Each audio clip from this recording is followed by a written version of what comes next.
కేరళలో నాకు బాగా నచ్చిన అంశం ఏంటంటే వాటర్ బాటిల్స్ పడేయడానికి ఎక్కడికక్కడ రోడ్ల మీద ఇగో ఈ టైప్లో ఒక బాక్స్ లాంటిది పెట్టించారు. అది కూడా ఏదో సన్ ఫార్మా అని వాళ్ళు ఇనిషియేటివ్ తీసుకుని ఇట్లాంటివన్నీ కూడా పెట్టించారు.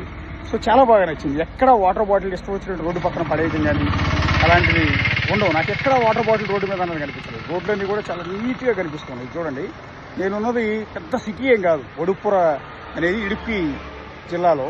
సో ఇక్కడ మొత్తం రోడ్లు చూస్తే ఎంత నీట్గా మీకు కనిపిస్తున్నాయో చూడండి. మొత్తం బాటిల్స్ అన్నీ కూడా తీసుకొచ్చి ఎవరైనా సరే ఇక్కడ దీనిలో పడేస్తారు.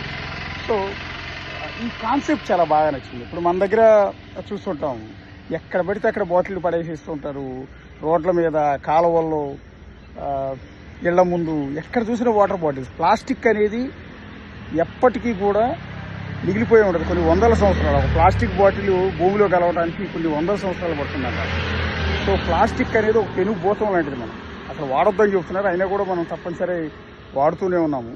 సో వాడిన బాటిల్ని కనుక ఇట్లా ఒక చోట పడేస్తే వాటిని రీసైకిల్ చేయటం ఇలాంటివి చేస్తే ఆ భూమి మీద ఎక్కడ కూడా వాటర్ బాటిల్ అనేది, ప్లాస్టిక్ అనేది లేకుండా ఉంటుంది.